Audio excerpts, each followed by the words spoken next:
Michael has one pet peeve, and this is something nobody knows. Leave their liars. Leave their liars? What the fuck is wrong with you? They're gonna...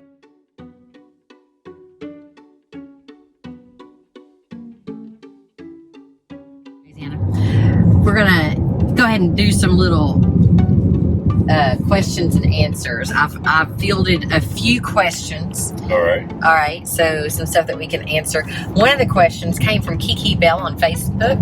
Kiki. It's our friend Kristen. That's in her and she wants to know, because it's about my life with you, right? Right. She wants to know, what are one of your pet peeves? It's got so many. I mean, this man insists that I turn off lights when I walk out of a room. Seriously. It's incredibly We have been annoying. together for like 11 years, and this chick cannot turn off a light to save her life. Like, it's like she intentionally turns on every light and then leaves the room. Lies. All lies. So, one of the pet peeves, so that I can think about, Other than lights. is This is legit, though. hates when people say anything more than 100%. Unless you're talking about improvement. You can have an improvement greater than 100%. But when someone says something like, I'm going to give 110%. Okay? Ready, go, Michael Todd. All right, so that really bothers me because it is impossible to give greater than 100%. And you hear people say it all the time. And I think it's just people got so used to. There's another pet peeve that we'll talk about later.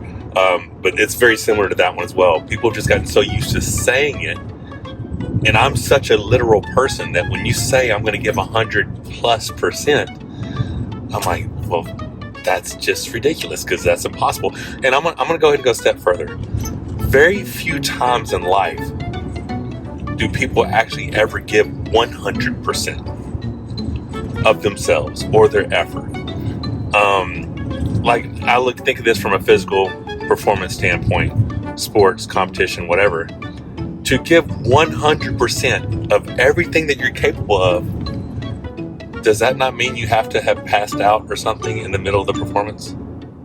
Because you had nothing left? But how overused is that term? Well, you gave 100%. Did he really? So it's definitely impossible to give more than 100%, when rarely in life do any individuals ever give 100%. Okay. Kiki, there's another one of these. I know that you asked for one pet peeve, but he's seriously got so many. It's kind of funny. So, when people say...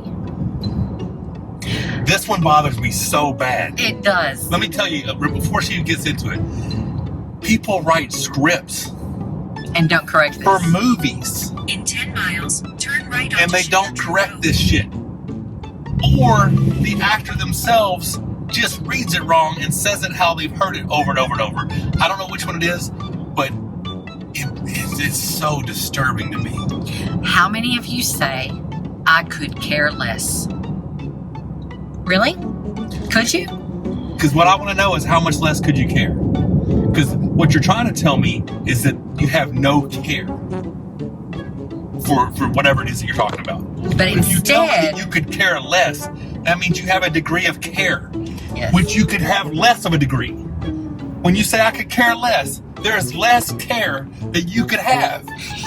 What you're trying to say is I could not care less. You forgot the not. I have no chance of having less care than I have right now because I could not care less. So then it changed to I couldn't care less, right? And then somehow that shit became I could care less. Well, how much fucking more could you care? Because I want to know how much less more could you care?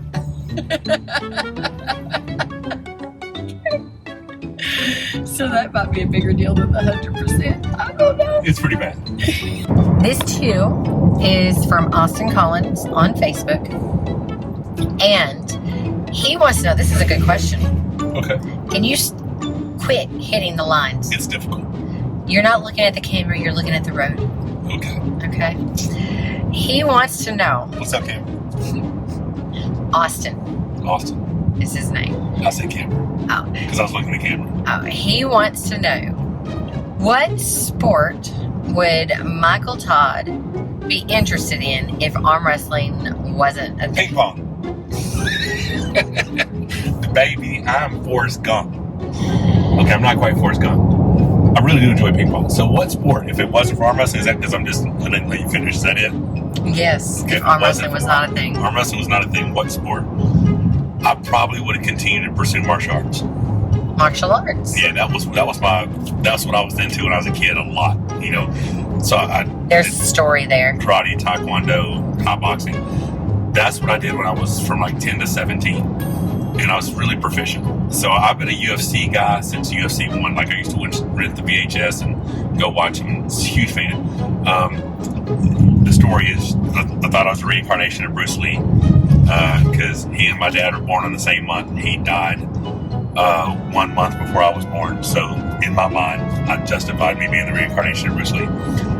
Huge fan. That's real. For real. And I didn't even believe in reincarnation.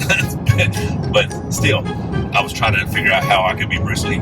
This is a difficult question from Kurt Hood on Facebook. He says, tell us something about each of you that no one knows. Well, the problem is we're way too transparent because we pretty much... That's what makes the question so difficult because, you know, there's not a you lot guys, to us that you don't know. I mean, you guys pretty much know everything. If there's anything that you don't know, which you should if you listen to us, is that we really are each other's best friend. We really do fashion our life and choose a life where we get to be together. We choose it. Like, people will say... We've gone out of our way to make it happen. Yeah, and they're like, well, don't you need guys time? Don't you need a guys week? Or don't you need time to just go out with the girls? And that's not our life. Like, it's not. We choose to be with each other. Yeah. We choose to enjoy our... Like, that doesn't mean we don't fight. Like, we got into it just a couple hours ago, right? So we fight big. And a lot of times... real. Like, it's not a joke. A lot of times right before we push go live on YouTube, we've just had a big fight. That's because you stress out so much about it, and I'm just like, chill.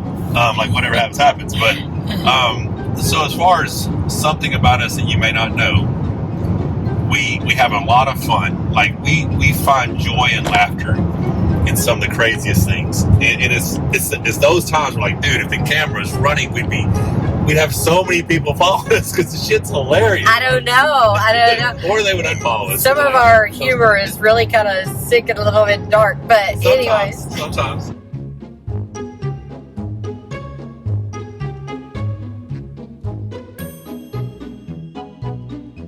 Kurt Hood. All my stuff out there now. Kurt Hood and Kiki. This goes to both of your questions, and it's actually hysterical. I can't believe that I didn't think of it. So Michael has one pet peeve, and this is something nobody knows. In fact, unless you know me. Unless you know him. If you know him, then you know. Which, if you know him, y'all, I have turned his world upside down so bad. Flip my shit. So, he has one huge pet peeve. I'm better at it now, but because of grandbabies. Oh, little Marin, when she says it's hysterical. But, so, yeah, he does not like it when anyone, but especially ladies, say the word dart, but with an F. I just don't like it. Like, say pass gas. Say anything else. It goes back to when I was a kid. I don't know what happened to me, what traumatized me so horribly bad, but you guys would not believe the situations that I have left because a female said the word. Not that they did it, because they wouldn't do it. He's even had women convince him that they don't pass gas. Those women are sociopaths. Everybody passes gas or they die. Men, if you are with women right now that are telling you they do not pass gas, leave. They're liars. Leave their liars? They are liars. Are they lying liars? Yeah, and then women telling little girls, we don't pass gas. What the fuck is wrong with you? They're going to go in the hospital and have some surgery, and they're not going to let them go home until they pass gas. Congratulations, your child is never leaving the hospital. You took it to the extreme, baby. Everybody passes gas. Everybody.